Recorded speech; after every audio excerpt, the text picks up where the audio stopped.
Combat comrades. Combat comrades. The combat comrades. Let's go for that. I think that's the... Welcome back, Combat Comrades. Dave, John, we missed you. It's been a week. It's been far too long, but we're back into it with Sean Strickland versus Fluffy Hernandez. Hell yeah. Are you excited? In Houston, Texas. Yeah, baby. Okay, what was the Texas accent? I wasn't sure. Yeah, it was Southern, so it was good enough. We need Big X to plug or something to... Hey. If you're watching, hey, hit us up. Man, how are you, Johnny? Yeah, doing good, man. It was kind of... We started with some really insane cards, straight back-to-back pay-per-view or numbered events, how they call it now. Still fucking pay-per-view for us in Australia. Yeah. Thanks, Dana. But they were awesome. So I'm just going, whoa, my God, just cleaning everything up. And then, so it was nice to take a week break, but it was also nice to be back. And we've got 6 weeks of UFC back-to-back with no break. So, well, this one is a fucking bit of a doozy from start to finish. So usually Johnny and I like to get straight into the meat and potatoes of the main card, talk about all the things that you guys are keen and are frothing at the bit for. But this time we got some nuggets in the prelims. Yeah. So we're going to kind of take it back, a little bit more of a long one, I'm going to assume, but let's fucking get right into it, Johnny. yeah, the first one off the prelims that is exciting me is the Monkey King, the freaking twerkmeister himself, Jordan Leavitt, yeah. And then you've got Yadier, who actually is, remember he was in a bit of controversy with that whole Isaac Dulgarian scandal. Oh, the betting scandal. He was the recipient. So some say the Cuban mafia have got their fingers in a couple of the execs in the UFC. But if anyone's going to do it, bro, I think it's the Monkey King, man. I think he's going to come back from that freaking getting teabagged like Modern Warfare 2, lad. But anyone that's involved in a betting scandal, I smell some bushwalker. So Jordan Leavitt's pockets better not be greased up because I want to see a fucking punch on. Yeah, no, this will be good. Yadier actually, I mean, he's undefeated, 10-0. Very powerful physical guy. So it'll be cool to actually see. Man, poor guy, he probably is like, I don't want to be involved in, like, to be associated with some BS like that. Yeah, it would suck. So poor guy just wants to have a scrap. Just let me bang, bro. And you will bang in Texas. Now the next one, this is another very interesting one because we've got a UFC legend, Philip Rowe, and the second one, the fighter he's facing, Dana White Contender Series, just from the last season, and we all know. I work in Bankstown, brother, so I know. You got to watch out for Lebos Nayani. But he's an interesting character because he's got a French name, Jean-Paul. Shana give it to. Is that no? That's Sean Paul. Yeah, I know, but it's close. Okay. Jean-Paul, French as fuck sounding name. Fights out of California. He's like, bonjour, you le. Yeah, and he fights out of California, so like totally, dude. So, dude, that is just like an amalgamation of all these different cultures. I don't know if Phil can handle that, if I'm honest. What has he had on his plate before? Has he had a taste of the world platter? Cuisines? Yeah. Well, he fought a Korean last time, and he got absolutely wrestle-effed by him. He got arseholed by the Korean. I mean, to be fair, that is kind of Phil Rowe's... Yeah, let's actually talk about a little bit about the techniques of the fight. Phil Rowe is an amazing striker, aggressive, Philly fresh, because guess what? Oh no, he's from Brooklyn. Close enough. But his downside has always been big wrestlers, being that big, tall, lanky guy. Now, Lebos Nayani, let me tell you about him, because he's a grappler who's fallen in love with his hands. Oh, shit. So, I don't know who's going to show up on the day. Are we going to get that grappling Lebo, or we're going to get that freaking heavy-handed Lebo, which is the ones I'm more familiar with in Sydney. Yeah, 100%. You and me both. I think it is very exciting. There's nothing more that I like than the grappler versus the striker. Yeah, classic. Or, styles make fights. Or, even better than that, the grappler or the striker that has now developed the counterpart. To see that full, well-rounded MMA masterclass is something that I will eat up all day, baby. Yeah. Who do you got? At first, Lebos Nayani really stood out to me. It's just from things I had heard about him. But I was actually watching tape on him today, man, and the last 2 fights, the Dana White Contender Series fight and the other one, he didn't look good and like he's got powerful hands. Yeah. I don't know if he's going to be able to clip Phil Rowe like he has all these. I mean, Phil Rowe does get hit, to be honest. He's a bit of a dog, though, Phil. That's the thing. Yeah. That's the thing. He's got that dog in him. And he's got that UFC experience in him, too. He's got that pedigree. So I'm leaning with the underdog, the vet, the UFC vet, Phil Rowe. I think we're in for a vet check. I think this guy is going to get freaking, what the fuck is this? You know, like, oh shit, there's levels to this game. Like first day in school, my first day in the UFC, my first You guys want to be friends? Yeah. Fuck you. Yeah. That's just going to happen. Hectic. So yeah, excited for that one. I'm excited for that too. There's a whole bunch of shit on here that I'm not excited for, but if I skip all of that, we go to Ode Osborne versus Alibi. Oh, yeah. Idris, dude. Tough. Yes. Alumni. Alibi. Oh, did he? He versed Joseph Morales. Yes. And I was so sure that Alibi was going to freaking win that fight. A lot of people were, yeah. So I am keen to see him bounce back. You know, he's got his beak wet in the UFC. Very new. Coming up against Ode Osborne, who, you know, he's no, like, scrub. He's had some pretty good fights. He's had some fights against tough competition. You know, he fought Steve Erceg. Say what you want about Steve Erceg, but he was like 30 seconds away and one less takedown away from being the fucking champion. So you can't take that from him. That's, you know, experience with someone that's been dancing with some fucking, you know, demons, dude. In and out of the octagon, I'm sure. So, you know, he's been in there since 2020. He's fought some decent people. He's got some momentum, but he's 13-9. It's been proven that there's holes in his game. Yes. And, you know, it takes a more complete fighter, especially in the flyweight division.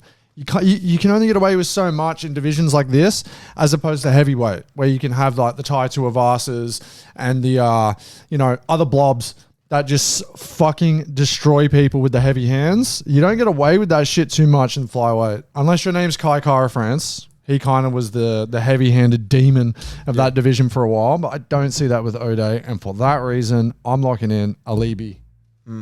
Yeah, Ode's Achilles heel has always been the wrestling. That's like that Steve Erceg fight you mentioned. He nearly knocked him out in the first round, but then Erceg lent to his grappling, took him down. So that's just kind of and this matchup, it's Alibi. He's a wrestler from Kazakhstan, you know? Yeah. And he's trained with all those other beastly wrestlers that I can't remember their name, but all the other, there's like two other Kazakhstanians. Yeah. Well, you got Shavkat, obviously. Shavkat, and then there's another light one. I can't remember. Oh, Almabayev. Yes, that's it. But man, I'm a big fan of Ode Osborne, man. He's got powerful hands. And yeah, for a flyweight to have that much, honestly, I think he could do bantamweight. It's because the cardio seems to be his issue as well. Yeah. Like if he doesn't knock you out if he doesn't knock you out in the first round, then the grapplers usually take him deep waters. Yeah. I mean, he's kind of relying on the fact that he can finish it quick. And then when it doesn't happen, he's kind of like stuck up Schitt's Creek without a paddle. Yeah. But I'd like to see him, you know, also try to work on those holes in his game. And he's got that UFC experience as well. So you'd like to think he's been, because he's already so good at striking, he'd be trying to fix those holes, you know? Yeah, you'd think so, but I'm a big believer in if you come in, especially you make it all the way to the UFC and you've got this fucking crazy skill set, however one-sided it may be, like if it's just hands, it's hard post UFC entry, especially with a fighter that's 34 years old, to learn all these new skills, get cracked and not revert back to what you know. Yeah. I feel like when you're in deep waters or you get like the game plan isn't going the way that it should, you're going to revert back to what you know. And then that's when you get caught in those later rounds, swinging for the fences, missing. Maybe you get hit like with a body shot of sorts, and then you're fucked. And then you get exposed in situations like Erceg. You're right. He should have won that fight, man. But it comes down to having the experience and being able to shift game plans while still playing into your strengths, like Volk was able to do with Diego Lopez. Caught the cage, changed stances, Volk immediately adjusted, you know? And even though there's a difference between a championship Volk and Ode Osborne, I think these things get exposed when you start, you know, when you're in the octagon for that long and you're still doing the same shit. So you got Alibi on this one? I have Alibi on this one. All right, I'm going with my boy Ode. Hell yeah. I love it. I love not going for the same person. Yeah. All right, then we got Chitty Chitty Bang Bang. Yes, against the the Marauder, man. This guy's scary, powerful hands, Carlos Leal, but got a little bit exposed in his last fight. Yeah, against Muslim Salikov. Freaking 42-year-old, some Dagestani kung fu guy, which is crazy. Yeah, there's nothing more amazing than thinking of a Dagestani kung fu. Yeah. What do you reckon about this fight, man? I agree with you on Leal. I think he's got mad hands. He KO'd freaking Alex Morono, who doesn't get KO'd. Like, he just can wear a lot of damage, right? He did against Daniel Donchenko just a couple of weeks ago. Yeah. Took him 3 rounds. And he didn't even finish him. Yeah. So this guy finished him in the first round. So hands are heavy. Got Chitty. Chitty's obviously got more experience. He's been in there with, Jake Matthews. We love Jake Matthews here. He used to be a middleweight, actually. He did. He finished Michael Oleksiejczuk, which is crazy to think about now. Did he's on such a tear, yeah. I thought he got finished by Oleksiejczuk in 2023. Sorry. You're right. He got finished. Yeah, he got finished by him. He also got finished by RoboCop. Damn. Oh, okay, this must be the reason why he moved down. Yeah, because he's just like finished left and right. Yeah. I mean, he's tall, but he's not as thick or heavy-handed as these guys. Nah, he has a smaller frame compared to most of the people in that division. Yeah. So, yeah, I mean, but I do think he has that really slick style, like good range. Yeah. So I think this is a good matchup for Chitty, actually. I believe that. He's been on a tear in welterweight recently. I know he's 37, so he's getting up there, but I think he's still looking good, and I think we got a couple more sweet performances. And I kind of just feel like this is a good, he's like a counter striker, right? And rangy sniper. Yeah. So Carlos Leal with his crazy, he's not that great at grappling, but with these crazy, powerful looping shots, I think Chitty can catch him and snipe him. Hell yeah. So I'm going for the bang bang. Put him up, bang bang. Now immediate transition. Main card. Pierre Michel. Yep. He has, he's got some things to prove after the last couple of performances. Oh, yeah, definitely. He's coming off a KO loss. Prior to that was basically the worst display of cardio I've ever seen. And it's interesting because that was in the middleweight division. Usually you don't get cardio that horrific minus Dricus pre-nose surgery. That cardio was pretty fucking shocking. But I remember, where is the Michel that ran across the cage and kicked people in the face? The one who came in dancing. Well, he came in dancing the time he had the shittest cardio. It's like he blew his load before he even flipping got into the octagon. But now he's going up against Zachary Reese, who, if you look at the records, right, you got Pierre that is 31-14, 2 no contests against a fresh and, mind you, 32 years old. Same. Going against a 31-year-old who's only got 10, 2, and 1 no contest. 13 fights against almost 50. So the experience, the vet check is possible. Yeah, for being the same age, it's so different, their experience. But what do you reckon, man? Is the inexperience going to be the factor, or is it the too many fight miles? What do you think is going to break here? Well, I think it's going to be... It's easier for a vet fighter to try and stay composed because you sniff your own farts a bit, right? You're like, oh, this young guy's not going to take me out, blah, blah, blah. But you got to think of the headspace going in. He's got 2 losses back-to-back. The last one was a devastating KO loss, first round. Will that make him tentative? Because Zachary Reese has got ground game. He's got hands. He's athletic. And he's fresher, like you said. He's got less damage to the brain, to the body. I don't think that... Just off what I've seen with Mikel, and hey, I enjoy watching him fight. I do. Yeah. I think he is exciting when he is his true self. But if I'm going to go off recent events and how he's looked, I think he's going to get fucked.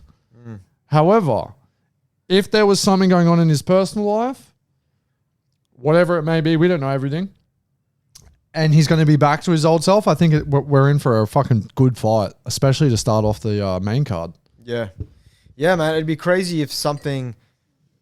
I feel like something must have happened, right? Because it's not the same fighter that we have seen, and he's not like he's too old or whatever. But yeah, I guess injuries add up, with all those fights and stuff. So who knows what's been going on? Probably the freaking Portuguese media, no, the Brazilian media. But yeah, it'd be nice to see the old Michel, come back, and I think he'll come with a point to prove. And I think there's gonna be a knockout in this fight. Hell yeah! I think Michel's gonna come out hard.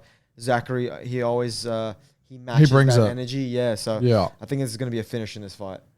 I am excited for that. What better way to start off the main card with just a brutal eyes open NyQuil finish? Obviously, don't want anyone to get actually hurt, but it'd be nice to start off with a mad KO. This is the fight game. So. It's a fight game. Someone's going to get slept eventually. All right, transitioning into welterweight. Matching records right here. We got matchy Josiah Harrell versus Jacoby Smith. Hell yeah. It's very close to what was Jacoby... Dustin Jacoby. I always get Dustin Jacoby and Jacoby Smith confused, which is hilarious because they're completely different fighters. Different even races and skin colors. Well, yeah, that's kind of where I was going with that. But I'm excited for it because we're going to see what Jacoby Smith is made of when he's not versing a washed Nico Price. Freaking trash can. Whoa, be nice. Respect the comeback. Respect the comeback. You heard it here first. 2026 title run. Nico Price. That first fight, he was just having a nap. He was resting up for the title. Yeah, he was actually just about to obtain corpse guard, and the ref stopped it because he doesn't understand grappling. He's not high level enough to know that you can play wall corpse guard as well. Yeah, 100%. So, well, you've never seen someone get submitted when the opponent's like this? I think I'm gonna please sign a petition for the refs to become more evolved in the figure it different out. Guards and stuff these days. Too many early finishes. Shout out CTE Society. Anyway, we're getting distracted. Jacoby Smith, Josiah Harrell, 11-0, both sides of the coin. We have a 27-year-old Harrell versus a 30-year-old Jacoby Smith. And funny fact for you, 2023, July, UFC 290. Josiah Harrell was supposed to fight a one Jack Della Maddalena, and the fight got cancelled. In 2021. In 2023. Josiah Harrell, I thought this guy has he been? He hasn't. Oh my! He was his only other fight in the UFC. He was supposed to debut against JDM. I wonder what's happened because that's 3 years ago, man. It's a big layoff. Maybe he got dropped. Who knows? No. Oh yeah, he's been in the LFA. Yeah, he must have been dropped. Maybe he missed weight. Yeah, and he's like, and they probably cut him. That's the UFC's so cutthroat. Yeah, I mean they're so cutthroat unless you're tied to a Barca. Yeah, but we're not Thai haters. I swear to God, it's just like 6 losses in a row. You're not cut. It's crazy. What about Almeida, man? I thought people talking about him being the next contender. Next minute they just cut him. Well, yeah, and he's crazy. 21 KOs, and he's the only one that doesn't look like a blob. Exactly. That's the type of people you need. Anyway, so that's just a fun fact. JDM was supposed to fight Josiah Harrell in 2023. Something happened. I'm going to assume it was on Josiah's side. He got cut, went to the LFA. Fast forward to 2026, and he is fighting Jacoby Smith. I don't know anything about Josiah. I'm going to be honest. Didn't get a chance to watch tape on this gentleman. His name is Muscle Hamster. Yeah, right. That tells you anything. So we have the Muscle Hamster versus Kobe. Kobe. Is it Kobe? What, is that his nickname? Well, it'd have to be because it's Jacoby Smith. Kobe. But it's just spelled with a C, which is odd. So we got a KO and a submission win back to back. They're his last 2 fights going up against a guy that has not been in the UFC. For that reason, I'm going to fade the LFA Bandit, and I'm going with Jacoby. Yeah, I think naturally you got to go for the guy that's already been cutting his teeth in the UFC, even though it was against the corpse of Nico Price. And a guy, this sounds like a fake name you're giving a prank. Preston Parsons. Yeah, dude. Do you believe that, bro? Do you buy that? I don't buy it. It sounds so British. Let's see where he's from. Oh, no, he's American. Okay. All right. So we both agree on that. Jacoby Smith. We're backing Jacoby. Yeah, just by, Yeah, just based on I didn't watch his tape. Yeah. He has not in the UFC. So let's move on. Now we're in Big dog territory. Let's go. Sergey Spivak. Oh, the absolute spitter. This is a rescheduling supposed to happen on the 1st of February of this year. Didn't happen. I'm going to assume wait. And then, so he had 2 fights cancelled actually. And before that, he lost to Waldo Cortez Acosta. And then, funnily enough, before that, he got carried by Jalton Almeida. This was Spivak. Spivak, yes. So Spivak came into the UFC. He was fucking terrifying. He was kind of finishing everyone. He could submit people. He could KO people. He's calls himself the polar bear. Looks like a fucking scary cunt. And then he kind of got beaten a couple times, right? So that takes the wind out of your sails a bit. Yeah, falling off a little bit. And then, the head noise. You were kind of the boogeyman for a little bit. Don't come at me. I know there was a couple of boogeymen, but he was definitely one of them. Not everyone wanted to fight this gentleman for a very long time. And enter Ante Delia. Get your freaking antes out. Both of them have been KO'd by Waldo Cortez Acosta. But Salsa Boy is about that shit. Yeah, he's up there now. So we've got a KO loss to Waldo Cortez Acosta and a KO win against Marcin Tybura for this Delija. Where are you at with this one, Johnny? Yeah, I mean, Antes, I feel like he's been really hitting the scene pretty hard, like very active.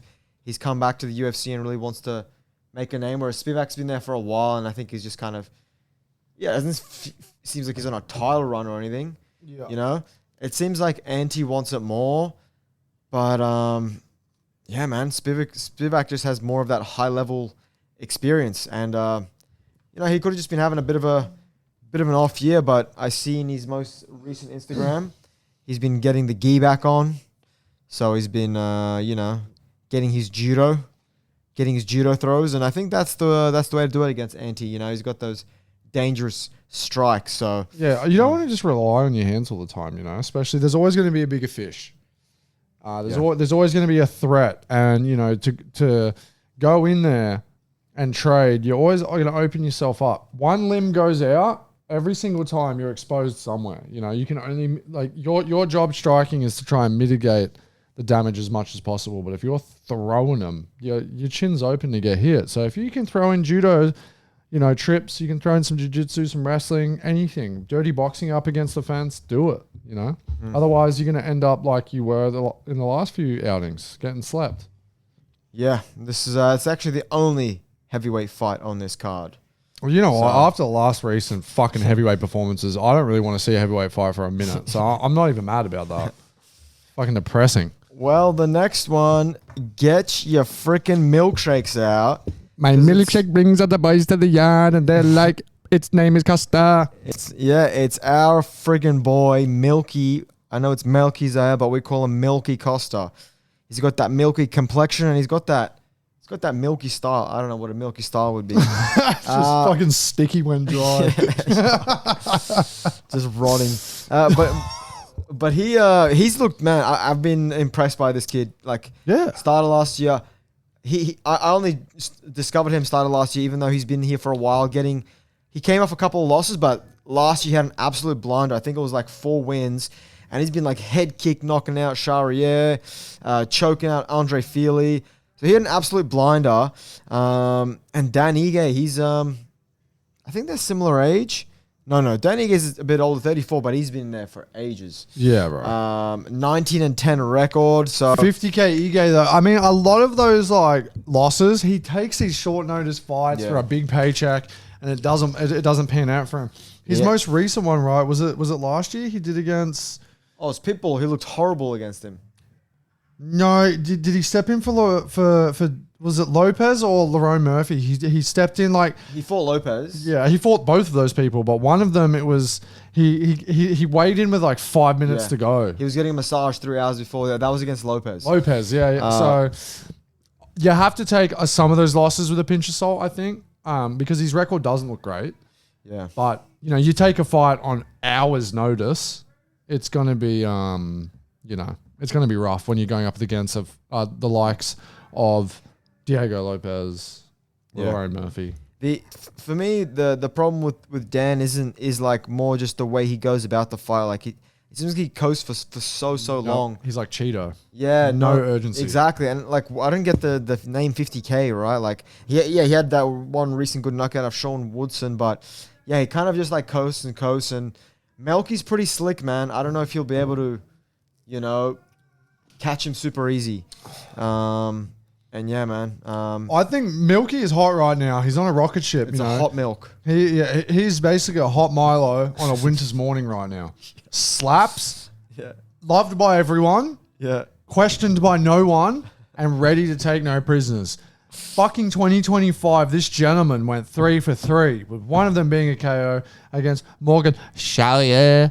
Yeah. And he looked great doing it. He looked happy. And I reckon if there was a couple more days in the year, he probably would have snuck another fight in, Yeah. And this is the type of fighter I want in the UFC. This is the type of fighter that brings in the audience and makes people go, oh, like makes people want to be the cool guy that said their favorite fighter was this person first, because he's always fighting. He's getting better as well. Yeah. And he's looking good and he's having fun while doing it. There's zero things I can say about Costa. Yeah, well, he lost to fucking Steve Garcia 2023. He's figured that out since. Exactly. He's patched those holes. He's got that game update, downloaded the patch notes, and figured it out. Yep. And then gets my shit going. Yeah, and now he's playing the OP class. Yeah, he basically went on the wiki and found out what the most OP fucking class was. The meta. And just picked the meta class. Yeah. I'm excited. I think it's easy money for for Costa, and it's his fight to lose. Yeah. I don't think it's Dan's fight to win. Dan's gonna be just trying to land that one big powerful overhand, Which he can. Exactly. It's the fight. He always can do that. But here's the thing, Melky can as well. Yeah. We saw what he did to Morgan, and he's got it's kind of like an insane kicking game against really heavy hands for this one. It definitely could be a fucking sick fight. Yeah. I mean, we got some good fights coming up after it. So I don't want to say fight of the night, but I think it is going to be one of those fights that people are at least going to talk about after 24 hours post-event. Yeah, this whole card actually, just props to the UFC. It seems like they're all just very interesting matchups from the prelims. That's why we started covering it. I've seen too many people on socials that get on there and start... You're talking shit about this card? Saying it's mid? When did you start watching the UFC? Last week? Grow up. This card is fucking sick. Anyway, Jeff Neal. Did you see the news that came out about Jeff Neal? Something about drinking? He was addicted to alcohol and drugs for the last 5 years. And he only stopped doing drugs 2 weeks before the fight. And was going through mad fucking depression and just a real bad place in his life. And now he's finally clean. So who he's thanking if he wins. But this is interesting because I don't think I remember watching Jeff Neal 5 years ago. Oh no, he fought Wonderboy. So I definitely do remember that fight.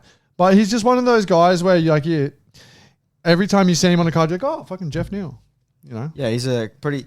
known to be a staple of the UFC division. I mean, he's been fighting since 2018. Bro. And he's been fighting legends. Wonderboy. Mike Perry. I don't care what anyone says. Mike Perry's a fucking legend. He's a legend of even though the dumb shit and brawls he's getting into now. Yeah, he does dumb stuff, but that's what he's legendary for, I guess. So do we. Yeah. Luke A. That was a sick knockout of Luke A. That was. He fought shove cut for flip's sake. This guy has never shied away from a punch on against anyone. He fought Ian Gary. He fought Carlos Pratas. I like Jeff Neal. And if he's in a better place now, I'm happy for him. And I want to see this because we've got him against Medic, which is what he's only been in since 2021, but he's been around the block too. Versus Jalen Turner. Yeah. 2021. He's versus Orbai, who, some people will go, who's that? But we know Orbai on this podcast, and he's a fucking legend. Neanderthal of the division. Exactly. He is a scary-looking human. And I just think it's going to be a good punch on. He's had Sadikov as well. Gilbert. Freaking Urbina. Yeah. No, Uros Medic is always exciting, and this is why he's on the co-main, because he's either getting finished, getting knocked down, or finishing someone, or getting them knocked down. So he's got super fast, super powerful hands. I just have a feeling he's been working a bit more on his defense. Yeah. Because it seems like he's kind of trying to take it more seriously to be like, hey, I want to go for a run. I just don't want to be like getting these 50K bonuses for getting knocked out or knocking someone out. Yeah. But I mean, I'll get knocked out 50 grand. but interesting guy, man. He's obviously Serbian from his last name. Obviously plays a healer with a name like Medic. Yeah. But he's a freaking healer. Tranquility. Shout out nerds. We've got Sean Strickland versus Fluffy Hernandez. Let's go. We've got our Combat Comrades, one of the top dogs of 2025 breakout fighters of the year, Anthony Fluffy Hernandez versus Sean Strickland, who is a Rubik's Cube no one can figure out with a style that doesn't make sense. I'm excited. Yeah. I've been looking back a little bit on Sean Strickland's career because he kind of came on my radar, I guess when he got clipped by Pereira, but then eventually somehow made his way to a title. And won it. And won it. That was just like so unexpected.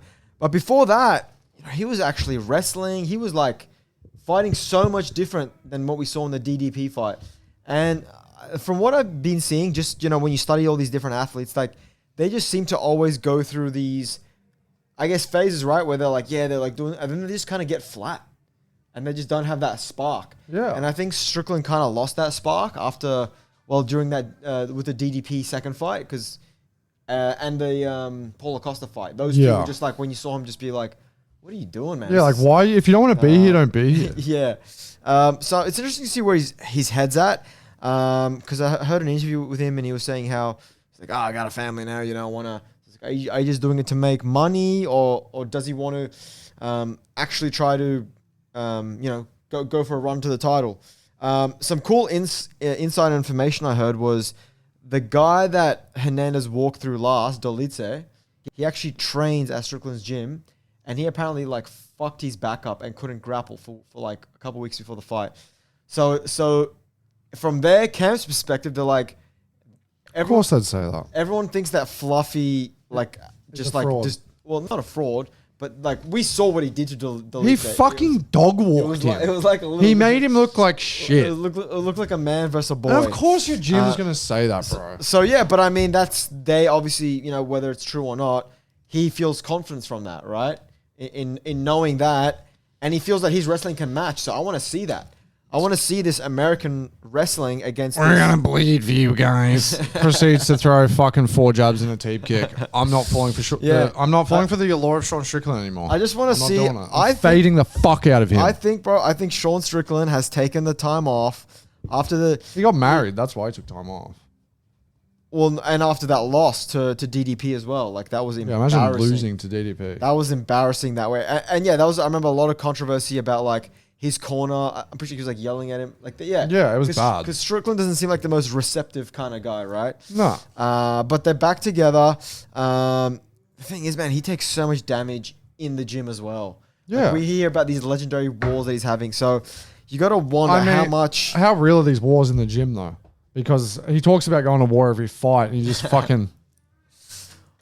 Well, no, he looks like a rock'em sock'em with a broken fucking controller. Yeah. Well, those last kind of recent ones, but you've seen how he goes kind of crazy in the gym, and you hear about it. So against fucking white belts, probably the bully. I just feel it kind of adds up, if you're like you're not training smart, Definitely. But also talk about like training smart.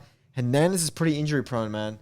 Like he's pulled out of a lot of fights. Like just recently, he was supposed to fight RDR. Yep. Didn't happen. And then he even when they asked him about the injury, he didn't want to talk about it. So it's like I don't want people targeting it. So it's I wouldn't want to talk about it either. To be fair, though, even Volk didn't talk about the injury that he got in the gym. Yeah, but he's been had to pull up for a couple of fights. I wonder what limb. That's the kind of the bit of a red flag, that comes with Anthony Hernandez for me. I see that. But man, he's one of the most exciting, aggressive styles of wrestling and striking. And we talk about personalities that we resonate with on this podcast, and one of them is so clearly Fluffy Hernandez. He's chill, loves the ganj. He's a 420 friendly, tattooed, stretched ears. He's probably listening to metal tunes on that freaking wedding cake gelato freaking longboarding down Sunset Boulevard or some shit, you know? And I'm here for it. I'm here for the guy that wants to fuck off in his ranch and be away from everyone. I want to be with a guy who's just like, hey man, I'm here to get my money, smoke that loud. Give it to me. I want that shit. Because it's very ironic. We have Sean Strickland, who is the brash, loud, obnoxious guy. 4 punches and a teep kick against the chill, hey man, 420. That goes in there and fucking dog walks Dolidze across the octagon by his throat. Yeah, which is it's just ironic. I think he tries to be chill because I think Anthony, like we know Sean is kind of crazy. I think Anthony is actually extremely crazy. The craziest people are the ones that don't yap like Sean Strickland. That's the thing. And he's kind of just blazing to keep chill, but he knows like that's his outlet. Yeah. But he's facing a guy. You know, you mentioned smoking that loud. He's fighting a guy that is loud. And Sean Strickland, you know, is going to be saying racist shit. The most racist shit. Chirping before. Like, yeah, there's no press conference, so it's not like he can really say something in front of the crowd and stir him up. But I think he'll be trying to get a reaction out of Fluffy. So, yeah, Fluffy can keep his cool. That'll probably be wise. But, yeah, I'm excited for this because Sean Strickland's chirping, saying that, you know, Dolidze, who's from his camp, he was injured when he fought him, so we know that he's not really that good. So it's cool when you hear all this talk and actually see it put to the test. Yeah, let's see if that was just some bushwalker to cope, some copium, if you will. Yeah. Or it is the reality. All will be settled. As much as I like to deny Sean Strickland as a champion, if Dolidze can collect this scalp, sorry, not Dolidze, if Hernandez can collect this scalp, all them stocks are going up, boy. Ex-champ. And we could be maybe one more fight away from a Fluffy Hernandez title fight. Comes out Fluffy would be a grappler's delight. It would feed generations. And Pull comes out of scamming and get him in the octagon. Yeah, and hopefully get him fighting and being aggressive as well, right? Yeah. Well, yeah. You know, we've said our piece about comes out on this show. If you haven't heard it, go find it. But that's it, Johnny. Nice, man. Another week and another exciting batch of fights coming up. Hell yeah, I'm excited for this one, man. If you guys made it this far, I'm not going to beg. You know where the buttons are. Hit them. Tell your friends. Make sure you follow us. Let us know what you think in the comments. And until next time, peace. Arrivederci. Hell yeah. Nice. Combat comrades. Combat comrades. The combat comrades. Let's go for that. I think that's the